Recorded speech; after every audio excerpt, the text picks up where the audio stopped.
Welcome. Emotions are everywhere. So how can we be smarter with our feelings? The answer is emotional intelligence, or EQ. We're delighted you're watching, because at 6 seconds, we're working towards 1 billion people practicing the skills of emotional intelligence. Can we count you in? Here on 6 Seconds channel, you'll find practical skills for work and life, inspiration for today, and support to build a better future for all. Welcome to another EQ Livestream show. This is going to be our last one for the month of October. We're going to take a little break, and we're going to come back in November with some news and some new formats, and to freshen things up and get energized again. But today is such a great topic to end our first streak of live streams. We're going to be talking about the future of work, and I think we were on the verge of some big change even before the pandemic arrived. And now with the pandemic, everything changed and accelerated, potentially in the same direction, maybe in a slightly different direction. And there is so much to unpack. How do we get ready for what's to come? Today, we're going to talk about that and what role emotional intelligence can play. And I'm really excited about this topic and hearing what these experts have to say. So I'm going to introduce Joshua Friedman, who is the moderator of today's panel. Thank you, Tom. I agree with you. This is a really important topic for many of us as employers and as employees, or as people who are looking for work right now. And I know that on top of the health challenges that are intense for many people, there is this other set of challenges having to do with how do we do our work. And people who are have lost their jobs are very large numbers. People who are trying to figure out how to do their work and is vast numbers. And people trying to figure out how do we build the future of the workplace. And today's panel, we have a very powerful range of perspectives from 4 different countries and many different views about how work works. And so I'm looking forward to the conversation. And I just wanted to say to all of you who are here on the chat, welcome, and please ask us questions and interact. Let us know where you're dialing in from, and we'll be glad to include you in the conversation. We have a long way to go through this pandemic, and we have a lot more changes that we're going to be grappling with. And at the same time, I think a lot of us are feeling this sense of 2020 has been brutal. And so how do we find the energy, and how do we find the clarity to move through the next phases? And what are those changes that are ahead? We don't have a crystal ball, unfortunately. So we're going to have to do some guessing. And so today we've asked a remarkable group of panelists to come help us think about what's coming. And panelists, welcome. I'm going to ask you to introduce yourselves. And I have an opening question for you, which is, what's one way your own work has changed in 2020 that you want to continue into the future? Mucha, you want to go first? Sure. Thanks, Josh. I'm delighted to be here this evening for me, morning on your end. I love online learning. I think that's one change that I would love to continue into the future. In the past, it's been difficult to convince a lot of my clients across the African continent that we can get the same kind of results if we're learning online. And I think COVID has given a dry run, if I can call it that. And clients are seeing that it is possible to develop programs that still drive impact online. So I think for me, that's one of the things that I love, online learning. And it's also given access to a broader market across the African continent. Thank you, Mucha. It's I don't know if anybody else saw this cartoon, which said, "What's driven your digitalization strategy? CEO, Chief Technology Officer, COVID." And I mean, we've had to make tremendous changes. Juan Francisco, what about you? Hello, from my HR leader position and EQ advocacy, I think the priorities are very different in this 2020. So probably the one in the future I want to continue is working from the purpose, because we start looking in this time, the balance between the work and the personal life is very important. So a lot of people, they don't have a lot of things in their own homes, and they have to share with their kids, with their wife, and a lot of people inside. We didn't see that individuality to rethink what we need from them at work, no. So I think work from the purpose, work from why we do things in the company or why we do things in our own personal life is very important, and it's, for me, it's very important to maintain it to the future, because it's going to show how we build new things, even though there is all this pandemic thing and all those problems that we have to take, no? There's also this long-standing separation between work and life, right? And people say, oh, work-life balance, or, leave your personal life at home, which I actually think has been an incredibly destructive force in our workplaces and in our lives. We can talk about that a little bit later, but there's something very intimate about the fact that we've been working in each other's homes and seeing the children and seeing the dogs and seeing where we live. Sue, how about you? What's something that you want to hold on to post-pandemic? Yeah, hi. So I'm Sue McNamara. I'm the Regional Network Director for 6 Seconds in Asia Pacific. So as you can imagine, Asia Pacific is a large geographical area. So it's always been a challenge ensuring that we make emotional intelligence available to everybody across Asia Pacific, from New Zealand to Thailand and across the whole region. So for me, one of the greatest advantages has been that something that I want to hold on is working virtually and running our programs, virtually, and having that combination of learning. So it's been really powerful, and it's enabled a lot more people to access our certifications, access the network. And so I really value that. And it's something that I'm definitely going to lock in moving forward. Jacques-Philippe, how about you? Unmute myself. Thank you, Joshua. Thank you for having me, and thanks to your team for continuing to push forward on the importance of EQ.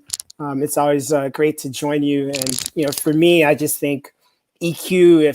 If Adam Smith, if he were commenting on this, he would call EQ kind of the invisible hand of human connection and sustainable long-term progress. So just kudos to you for being on this beat for such a long time. And it's also great to join this esteemed group of panelists. To your question with respect to my own work, I'm here in New York City. I run a venture fund called Ozone X. We're backing specifically founders who are solving for things that we consider to be important, especially as it relates to sustainability, health and wellness, education, and future of employment. And we use tech and collective expert intelligence to be a bit more thoughtful with respect to how we do it. So that's what I do day, night, weekend, all the time, and I enjoy it considerably. One of the things that has really become even more apparent during these last 6 months, and irrespective of how you look at it, whether it's around climate change, whether it's COVID, politics, social unrest, what's more clear than ever is that the future is not promised. So greater intentionality around how we use our resources and time is just that much more important. To a certain extent, I'm building on Juan Francisco's comments and just really honing in on the importance of intentionality and having purpose. And, hopefully, I think, speaking for myself, that's something that I'll continue to do on a go-forward basis and encourage others to do the same. Thank you again.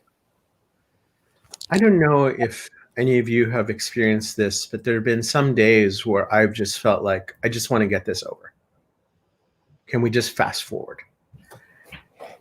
And, but thinking about what you just said, Jacques-Philippe, is like, this is life right now. And we don't know what's coming.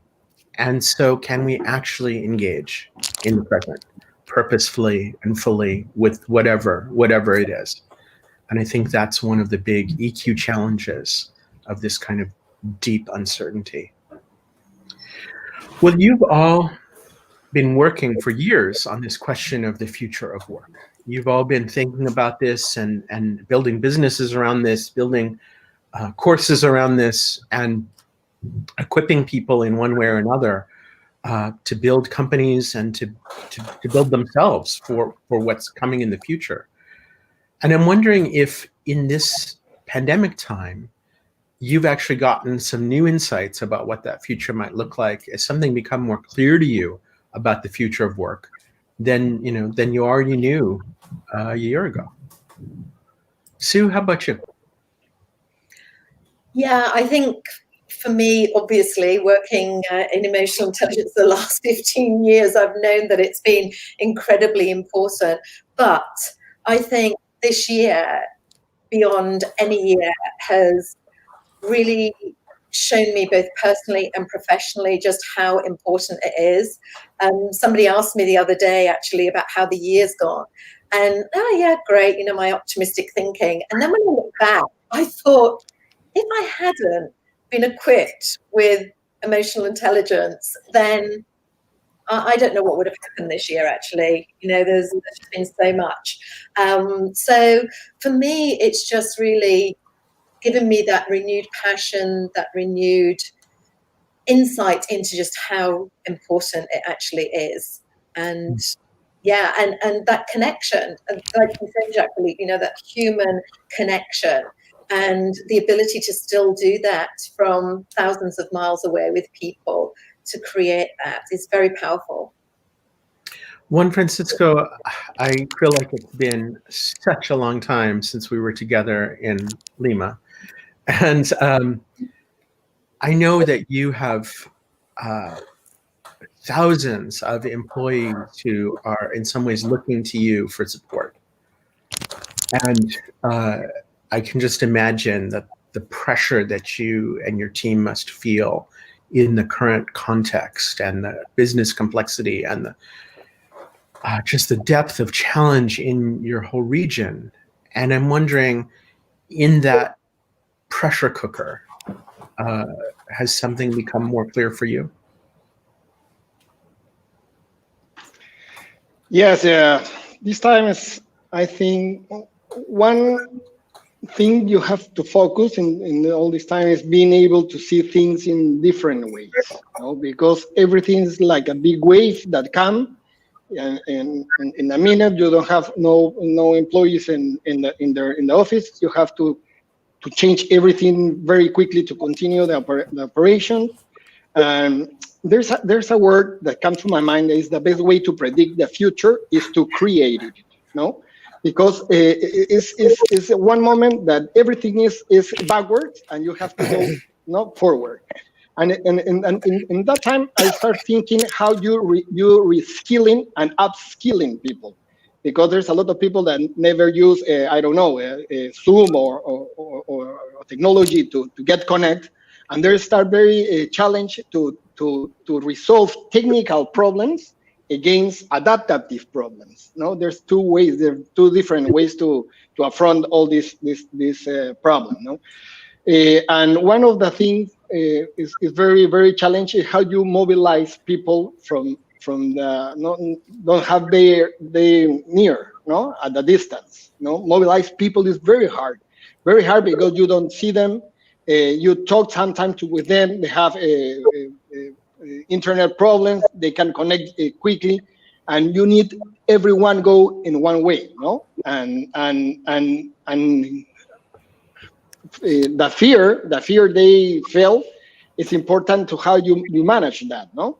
So it's a lot of things and a lot of new things that you have to be aware very quickly and start working on it. It's like a working process, no? The thing that go very good yesterday don't apply today. It's different day because the government make a new law or you have a new rule to have to obey, and it's very, very, very fast. So it was, I think, very challenge time. These are the 6 months. I don't know in any MBA in the world they can teach you what we learn in these 6 months. No, it's very, very, very, very hard. Jacques-Philippe, I imagine that phrase Juan Francisco used, that the best way to understand the future is to create it, that resonate with you. Yes, it definitely does. You know, I kind of feel like with Juan Francisco, I'm not necessary on the panel. He's saying many of the things I would say. The one thing I would build on with that idea is I'm all about creating the future we want to see in the world, right? Gandhian. With that being said, I think part of what we're learning today is the importance of humility and the fact that even with all the planning that we can possibly do, that future that we create, there's likely to be other variables we didn't expect, right? I was in Ecuador in October, I was in Puerto Rico in January, Europe in February, January too. If someone told me that we were going to have this experience, I think they were nuts. And then San Francisco, all these fires, everyone thought last year was the worst and it would be the worst for a long time. And this year is even more so. So I'd say on the one hand, yes, let's create that future. And I'm in the business of creating that future. So I'm all in, but still have some flexibility such that when things don't happen exactly in the way that you planned it on the spreadsheet, that you don't feel bad because it's not going to happen exactly as you planned. So that's the only thing I would mention there. And then with respect to the general question, kind of the challenges of 2020 and new insights into the future of work, you know, in many ways, to me, it reaffirms things we already knew, but maybe didn't really practice, right? So no woman, no man is an island, and it takes collaboration to affect meaningful change. And what we're seeing is that the world is becoming even smaller. So these experiences that I'm having here in New York are the same that Juan Francisco is having in Lima. It's the same that Mucha is having in Africa. So we're even tighter. And for me as a VC in practical terms, we're seeing a lot of innovation in the virtual collaboration space. Many of these businesses were already in the works, but now their uptake is accelerating. So if they talked about some of these ideas even a year ago, they might have not gotten a meeting. And now they're all, you know, growing fast, getting insane amounts of capital for things that we might have thought were just nonsensical, you know, this time last year. So it's fascinating, and it's interesting time to be alive in that regard. I feel like we're accelerating some things, and I wonder if we're accelerating the right things. Mucha, when Jacques-Philippe was talking, I thought about that quote, and I'm sure you know it. Man makes plans, God laughs. So what's the capacity that you think we need to accelerate to deal with these conditions Jacques-Philippe is talking about? I think that for me, the one thing that I've realized over this period of the pandemic is there's a really big difference between knowing emotional intelligence and practicing emotional intelligence. And I think that many of us, many organizations that I work with have been very clear on the knowing, but this season has really poked holes in our doing. I think if I think of the capacity that we need, I think one of the things I've realized over the last 5-6 months is that we really need to have a deeper understanding of self, and to really, at a greater depth, understand some of the patterns that we find ourselves, locked in, that are not serving us well. I think that for me is one of the areas that I have felt over the last few months has become so much more apparent, because you can't navigate if you're not clear about what it is you need to navigate. And so for me, I think one of the areas that we definitely all need to develop, one of the muscles that we all need to work out, is this muscle of self-awareness. And one of the things I've been saying a lot is self-awareness is a superpower, because when we have a deep knowledge of self, it then does help us to navigate into this future that that Jacques-Philippe and Juan are talking about. And not only that, when we have enhanced self-awareness, we're able to deal with how the future actually turns out, if it doesn't turn out exactly how we had planned. So I think for me, I would say emotional intelligence definitely is the skill that we're all going to need as we pivot into whatever the future is. And more particularly for me, it's really been this idea of developing greater self-awareness and being able to understand where I am so that I am at my best. I just wanted to ask all of the people who are here in the chat, if you would share with us, what's something that you're learning? What's something that you're leaning on? I'm been appreciating in our live streams the fact that we can connect from all over the world, and we have people here from Louisiana to South Africa to Kalamazoo. I love it that there's a place called Kalamazoo in the world, and more. And I'm wondering, from where you sit in the world and your experiences, what is it that's getting you through this time? What is it that's supporting you to be able to be agile and to be able to sustain your energy over this long haul that we're in? And panelists, one of the interesting things that we've been talking about here, of course, is virtualization and working from home. And we've talked about some of the upsides of that. Juan Francisco alluded to some of the challenges of that. And I'm curious about management. What are you seeing in terms of managerial competence, in terms of developing managers who can engage more effectively in this constraint of distance? What is it that we need to teach more managers right now?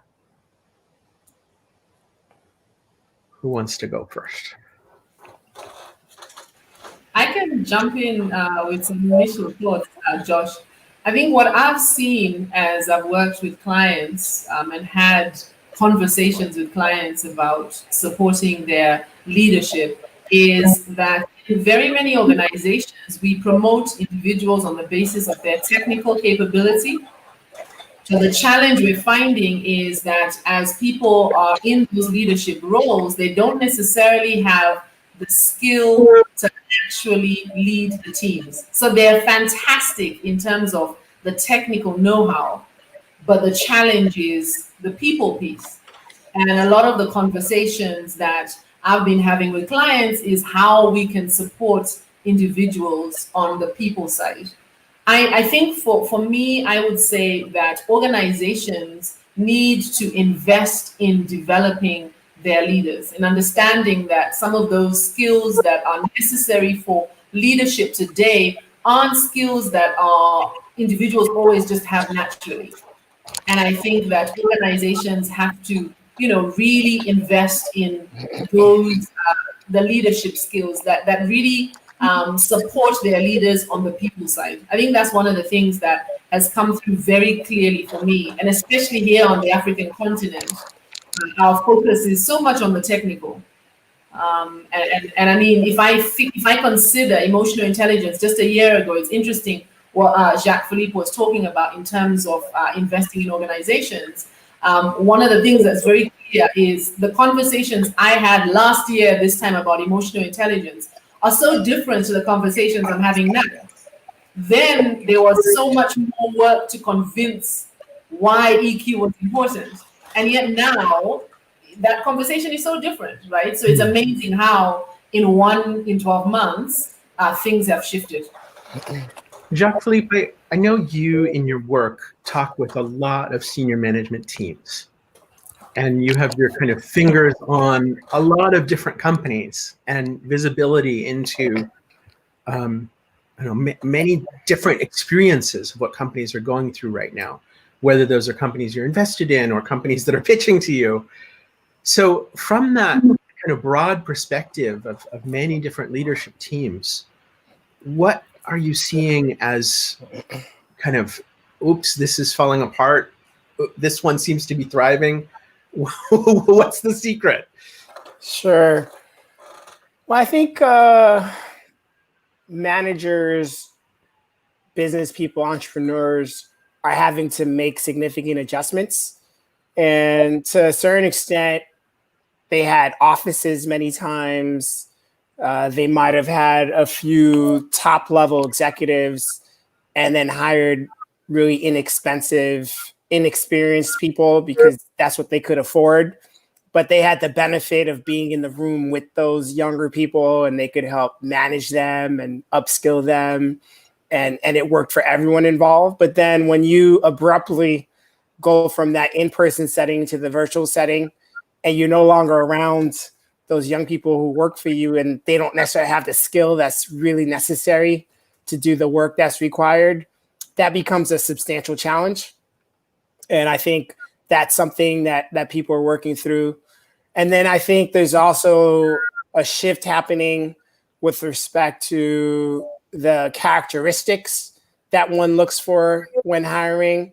And so now discipline, responsibility, a lot of the basics that you learn in kindergarten are extremely important. And, I say that jokingly, but I think we were moving away from that for quite some time. And now with quarantine and virtual, on the one hand, you can actually be far more effective and efficient because you're spending less time commuting and you're able to do what I call long form thought, but you have to be inclined to do so and be able to do so without somebody, standing behind you and telling you what to do. And so I think you're going to see shifting hiring practices that relate to finding those types of individuals who are self-starters, who are able to get things done, who do exactly what they say they're going to do, and who are able to learn virtually through whatever means necessary to get things done. And it's easy to say, but not as easy to do. And it's definitely going to take some time to work through. And the last thing I would say with respect, at least in my line of work, is teams that have been together for a while, right? So you have 10 people, they've been working together for the last 5 years. Well, then they're doing okay right now because they already have something and they have the processes. Newer teams trying to do new things, that can be a bit more challenging. And so there's more complexity there. Juan Francisco, I want to ask you the same question. Jacques-Philippe has a broad range of companies that he's involved in. You have a big company that you're involved in. So, as you're looking at your workforce, I don't know, how many people are in your group? In all the group is near 8,000 people. In my company is near 3,000. Okay. So in those 8,000, 3,000 or 8,000 people, what are you noticing as the kind of, this is what it takes today to be effective? A lot of people talk about hard skills and soft skills, no? It's like this balance. And in those terms, I have a thought, because sometimes People need like statistical analysis, digital mind, and a lot of things that is important to do for the task, to do a very good task and do the job and do everything with the technology. But they forgot that there's another part, this name soft skills. For now, is very important, like to connect without be present. How you connect with people without being present, no? And now we are connected. The technology let us to see our faces and can we talk. But how you mobilize someone if you don't have touch, no? That's a skill that is not easy to improve, and for nowadays is very important. Another thing is making noise in my head is how have a deeper understanding of the diversity. Diversity is very important and is usually now in everything, in the work, in your street and everything like that.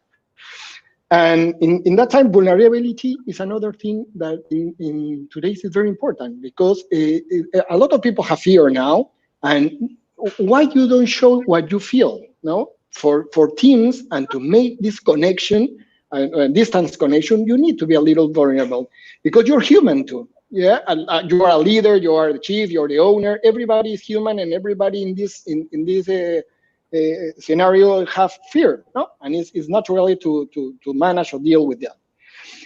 The power of work for a why. I think purpose now in all the companies in personal life get more important, to start rethinking what is that you want to do at the future and in the company and with your partners, with your people working, to build trust. I think trust now became an important thing in all the environments. If you don't have trust, even though I don't see you, because now you work at your home, even though I don't see you, I know you will do the right thing, and I mobilize you to do it. No, so these soft skills, I think we have to focus on, to try to understand how it works within this contact, not this personal contact. Is very challenging. I think it's very challenging to try to do it, because there's everyone is unique. In this diversity, you have to know people, know what they really are, and make this kind of conversation that is not usually you do it at work, no. I think Saugat brought up this comment that really relates to what you were talking about, which is like, if we had this human connectedness before, then maybe we're in much better shape. And this, Robin, that notion about relationship and how are we prioritizing relationship. And for me, one of the things that I've noticed is I have just been so deeply grateful for the people that I get to work with. And the sense that my understanding of myself as a leader and what is my responsibility has changed, because I've come to see that this is our organization and this is our work, and that there are people who feel as deeply about it as I do. And so that's been, I think Jacques-Philippe used the term humbling. That's been really humbling for me and inspiring. Let's turn to what's hard about this. And just to get it a little more personal for a minute, I'm curious what's something that you all have been grappling with. For me, going to my board and saying, I have no idea what's going to happen in our budget has been incredibly uncomfortable. But even more, it's the team members who are coming to me and saying, are we going to need to cut pay? Are we going to need to do it? Do I need to, look at unemployment? What's going to happen next? And I'm so used to being, planning 2-3 years ahead. Like normally my calendar is full for 18 months. And so being in that place of not being able to answer those questions has been incredibly uncomfortable for me. And it's like literally every day somebody is saying, well, what do you think, can we plan this for next year? What do you think is going to happen next month? And I feel like I'm in some ways inadequate or incompetent because I have no idea. Anyone else? Sue, what are you grappling with? I think what's been incredibly challenging for me this year has been uncertainty from a personal and a professional perspective. I got stuck out of the country that I've lived in for 20 years. And, I didn't know when I was going to be able to get back. I didn't know how I was going to deal with that and continue to do the job that I was doing from somewhere else. And so for me, the uncertainty, whilst it was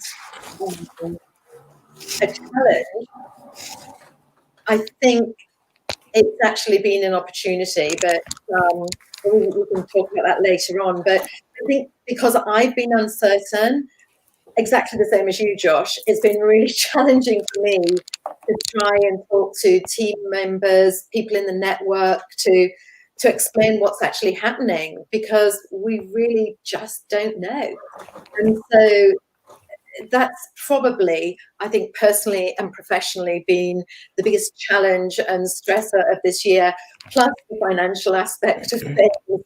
March and April of this year, it was just a complete write-off, and financially knowing that and knowing how you're going to pay salaries is a real challenge. So I think that's been the hardest thing for me this year, because I feel a great responsibility. And I think I talked about trust earlier on, and for me, it's one of my highest values. And I want people to trust me, but in order to trust, I need to be there and be open and transparent. And it's felt really uncomfortable being really open and transparent and having really tough conversations. Has been challenging.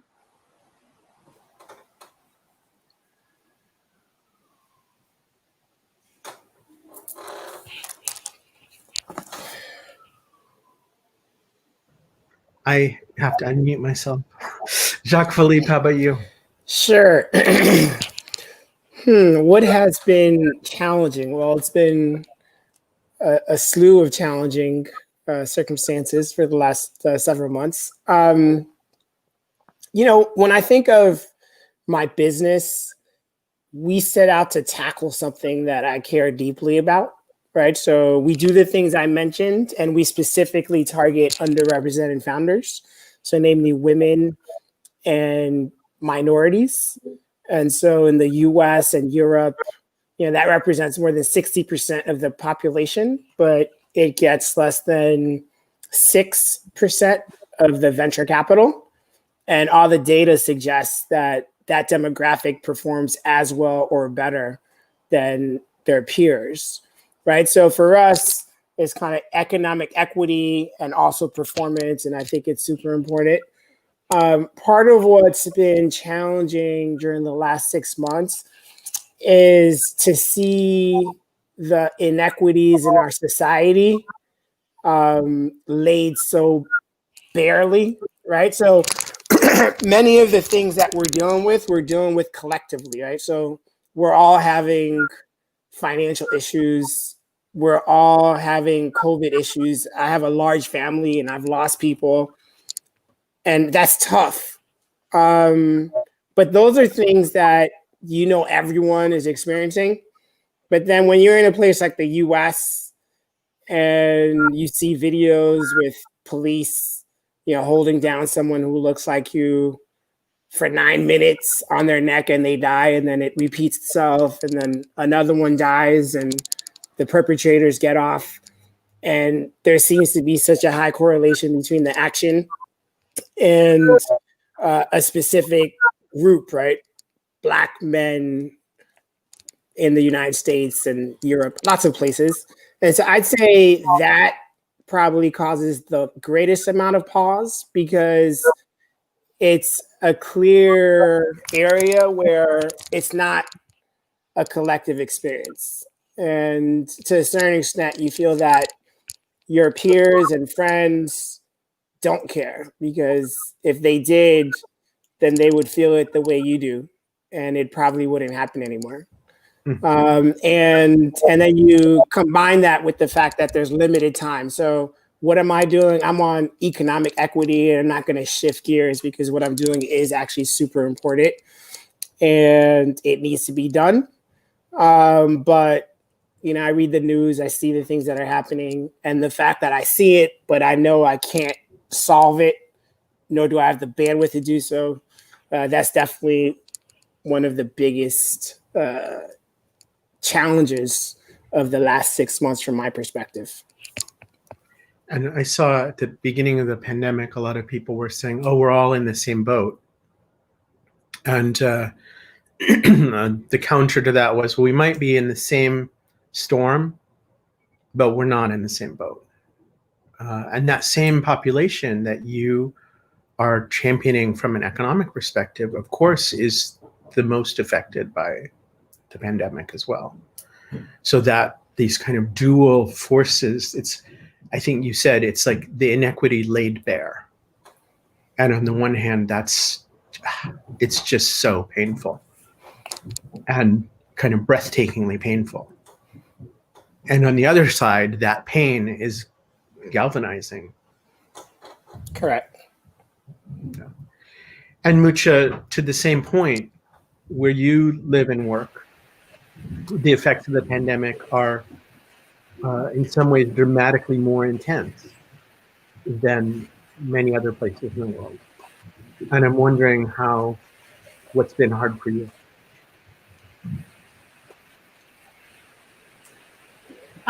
So, a number of things have been hard for me. If I look at it from the point of view of running my business, I think I have gone through periods over the last few months where I have felt extremely overwhelmed by some of the decisions that I've had to make, some of the choices that we've had to make as an organization, and the fact that these choices have such a profound impact on whether it's for example, members of the team, where we've made decisions about whether it's reduced salaries or letting go of staff or some of the contractors who have worked with us. So for me, I've had moments where I felt extremely overwhelmed by the choices, the decisions that I felt were really hard to make and really tough. One lesson, though, that I've learned as I have gone through that is really opening up to having the team contribute and participate in the decision making. I think that has been profound for me when I, realize that I don't have to carry the burden alone all the time. So I think that has been a great learning. One of the things that was part of the question is, what is the kind of insight of the learning? And for me, that has been one, that actually when you empower the team to contribute to decisions, you make better decisions as a whole, and less, pressure is on you as an individual. If I look at it broader than that to, what's going on the continent, it's been such a mixed bag. On one hand, we've not had the kind of numbers that were predicted. We've not seen the impact as much as has been seen in the West. South Africa definitely has been harder hit across the African continent, but here in East Africa, it's not been as bad as we anticipated, especially when you consider the fact that we just do not have the capacity to deal with what could have been if it had been as bad. But the reality is, even the little that we've experienced has changed livelihoods, has changed households. People are out of work. In Kenya, there's a large part of the population that are working in the kind of industries that have been heavily affected. So, those who are in the kind of, especially restaurants that have been closed. So it has changed livelihoods. And, the challenge we have here is, whereas we've not seen the impact as great or, as much as had been anticipated, it will take us longer to recover, even just from the little we have seen, I guess is what I'm trying to say. And that has been, distressing. Just really interacting with individuals and having conversations and seeing how much it has actually impacted families, to the extent where you have families talking about, reduced numbers of meals in a day, and that's their reality. So yes, that has been really tough to consider and to navigate. Before we go to our lightning round, Juan Francisco, anything you'd like to add about the challenge? Yes, what I'm here of Muta and Jack, Philippe, I really, in this time, this challenge we have, I think start paying more attention to individuality. Pay more attention to individuality and don't assume much. That's what the best challenge for me, and to learn for me. I have to work in two dimensions. One dimension about like a leader, like a formal job, like a formal thing you have to do. But in the other side, on the other hand, I have to work a lot of myself, in myself, how you improve with all this change in how you're going to work for your family, how you do to preserve the work of a lot of people, how do you adapt with all these things. We've been 3 months closed by the quarantine, so we can't sell anything for 3 months. That was very devastating because you don't have earns and you have to pay and you have to make all these things and you have your own pressure in that time.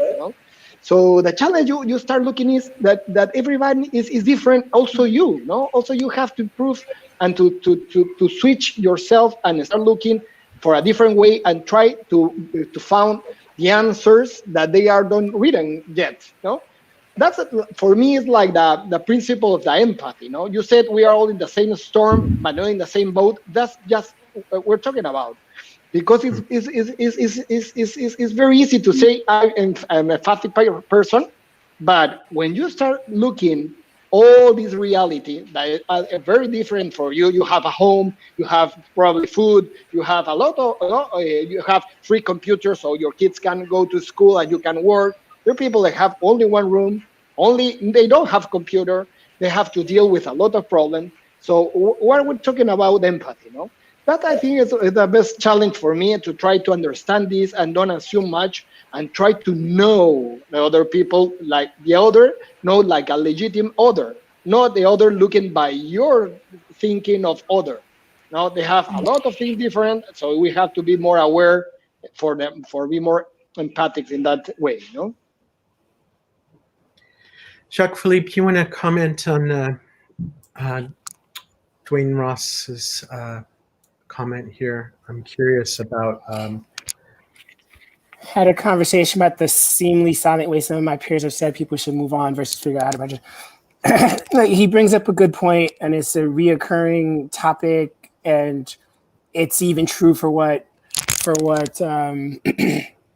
Juan Francisco just said. Right, all of us, I'm sure, could do more, and there are people who have less and who have other issues. And it really comes back to empathy and really thinking through some of these things. I remember maybe 14, 15 years ago, I read a book by Stephen Biko, and he was probably in his early 20s when he wrote it. And he talked about the progressive middle class who, suggest that they care so much, but don't feel the pain and aren't really involved in affecting the change and benefit from the system that oppresses, in his case, it was apartheid, but many, it's hard, right? Because people benefit from some of the systems that are challenging for others. And so we really have to dig deep and fully see ourselves in the other in a real way. And until that happens, we're constantly going to have these types of challenges. And hopefully we can each create sparks that, continue these conversations, and over time, things evolve in a better way. What I struggle with is there's so many things to work on, and what's becoming so much more visible with racism in America today. It's so clear and I want to work on it. And what Juan Francisco is talking about the disconnection people feel and what happens when you're home without any computer, and I want to work on it. And I'm seeing the wildfires in California, and I mean, if you have any doubt that climate change is real, look outside my window. And so there's this piece of me that's like, there's just so much to do. Again, it could be paralyzing, but for me, it's actually, it's very motivating. It's just hard to figure out where to put the energy. Yeah. I'm right there with you. Sorry, go ahead. I just wanted to say, the story that Wangai Maathai, the late Wangai Maathai, told about the Little Hummingbird and how there was a fire in the forest, and the hummingbird went and would put water in her beak, poured the water on the fire, went back again, got a little bit more water, and all the other animals thought the hummingbird was crazy. I mean, what are you doing? What difference is that little drop going to make? And the hummingbird's response is, I'm doing the best I can. And I think that that's the approach that we need to take, because there is so much and it can get very overwhelming. And I think, one of the things I've learned over this, the last few months is, let me focus on doing something. Let me focus on doing something, because the challenge with getting overwhelmed is that you end up doing nothing, which is worse. So let me focus on being like that hummingbird and finding my little one thing. And I think that really is the approach that we all need to take. We need to identify what is the one thing that I can do, the one place where I can make a difference, and focus on that. And then if everyone does that, it then has a ripple effect. Well, we are running low on time. We have a fantastic question about finding unity, and I think we're going to have to do another show just about this, because I love this question, and I want to do that question more justice than we can do in a couple minutes. I've been looking at where is the intersectionality, and I don't know. I have over my shoulder here the Sustainable Development Goals, and I often think about, well, what's in the middle of all of these? If all those lines come together into the middle, what's at the middle point? Or if we can add energy, it will make a difference in all these places. And for me, I keep coming back to emotional connection. So we're going to try a lightning round to wrap things up here. And in the lightning round, what we're going to do is we're going to get a one-word answer from each of you. And we'll put you up on screen and get your one-word answer. What's a big risk? Ready? Go. Not seen beyond. Social inequity.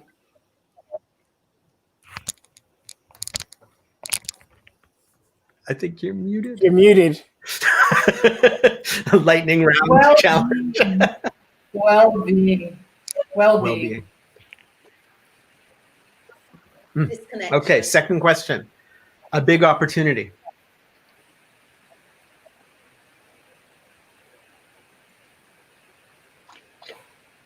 We can create future. Collaboration.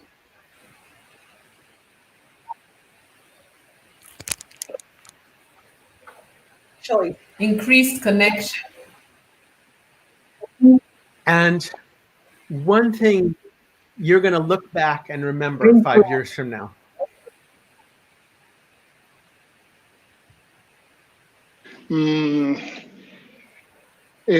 Everything you have learned in school helped you to realize there is much to learn. And learn to learn. We are, grain of sand in a vast ocean. Family first. Follow your purpose to create connection and trust. Thank you. So those of you who are here in the chat, I want you to join the lightning round. What's your one word or one phrase that you think 5 years from now you're going to still remember from today? So if you would add that in the chat, we would love to know what your phrase or word is. And panelists, before we turn it back over to Tom, I just wanted to close by asking, how optimistic are you about 2021 and why? I mean, I can start. Personally, I'm just an optimist. So I'm always going to be an optimist. Now, do I think 2021 is necessarily the year? I think the challenges we're currently having might take us through to 2022-ish. But either way, I do think that we're going to come together. We're going to develop new tools and solutions, and we're going to find a way through this issue. And part of that is going to relate to what Mucha said, as far as us each being that hummingbird and fulsomely participating, and then, you know, seeing ourselves truly in each other. Sue? Yeah, I'm incredibly optimistic about 2021. And I think, you know, if we look back in history, we see that some of the most creative and innovative organizations have come out from, you know, the last financial crisis in 2007, 2008. Saw some amazing startups, Uber, Pinterest, Airbnb, what's now Slack.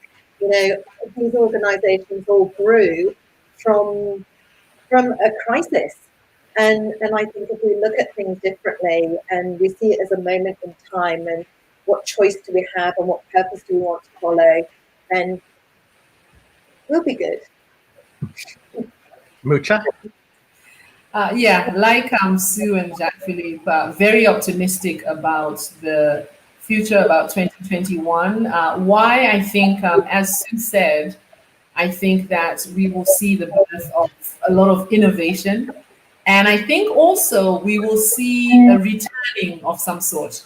I think there are lessons that we have learned through this pandemic that have caused us to kind of go back to the drawing board and rethink how we've been doing life and how we've been living. And I think that I'm optimistic because I think we will in some way come to our senses, but at the same time also innovate and adapt to what the future requires us to be and to have. And Juan Francisco? I'm also very optimistic for 2021. I agree with Mucha that I think that all the humanity learned a lot of this time. It's like a very hard lesson for everyone to start looking different point of view and different ways to do things. And for me, for adversity, there is always an opportunity. So this adversity led us a lot of opportunity to rethink, to rebuild, to restart, to renew yourself. It's a lot of opportunity to do different things when you pass this big wave, no? So I'm very optimistic. I think it's going to be a different way that people is going to look each others, and we can build together a lot of new things and new ways of work. Well, thank you all for the inspiration and the insight and the call to action. I'm also actually irrepressibly optimistic, except for when I'm just so exhausted. But what I see is that we're facing this very intense disruption that's making us pause. It's taking away a lot of the distractions that we've had, and that's incredibly uncomfortable. But it's pushing us to really examine so much in our own lives and in our businesses and our communities. And my hope and my prayer is that we use this to move forward in an intentional way. So panelists, thank you very much. Tom, before I turn it back to you, Tom, I want to know what's one thing you're looking forward to about the live streams after our break, because we're going to be taking a break for October, and then we're coming back and we have some really powerful ideas and fun ideas. So what are you looking forward to? Well, I think taking a break is actually very 2020, right? Like, we need to remember to take a break during these COVID times, because otherwise nobody's gonna let you take a break, right? You have to. It's about self-care, and so for the live streams as well, right? It's been an amazing journey, but we need to reset for a second and think about what's next. So the exciting thing is that we're gonna have 4 different types of shows. We're not gonna increase the frequencies. It's still gonna be 1 a week, but every week is gonna have a slightly different flavor. And so I'm not gonna tell you too much about what it is gonna be. I have a hint about one of them. Yeah, let's share that. Yeah, we're gonna have a show 1 week a month that is gonna be focused on social issues and important problems that we can solve together. So SDG show is gonna be one of the 4. So stay tuned to understand what are the other 3 types of shows that we're gonna do. But yeah, I'm very excited to come back in November. And if I can say a couple final words, I feel like this topic of the future of work is so vast. Is it time for a new job? Nobody knows. What does it mean, a new job? Is it approaching your current job in a different way? For sure. New job in the sense that there are new jobs being created during this time. That's also another good thought. I think ultimately what we really learned is that during this time we had to take a really deep look at ourselves. We didn't have distractions. We didn't have places to go. We didn't have many people to see and a lot of noise. So we had time to really zone in. And so we are the only people that really can answer this question. What does the future look like for your job, for your work? And so I think that's the gift of one of the gifts of the pandemic, really growing self-awareness and understanding where to go next. So until next time, I hope to see you again in November when we start. We're going to be switching to Fridays. So see you soon. If this was helpful, would you please comment, like, share, and subscribe? The Emotional Intelligence Network is your community to grow and practice EQ. At 6 seconds, that means being smarter with feelings. And we're here to provide practical, proven EQ tools so workplaces, schools, and people can thrive everywhere in the world. Be sure to visit 6seconds.org to find the complete suite of resources, assessments, and programs. Thank you for watching.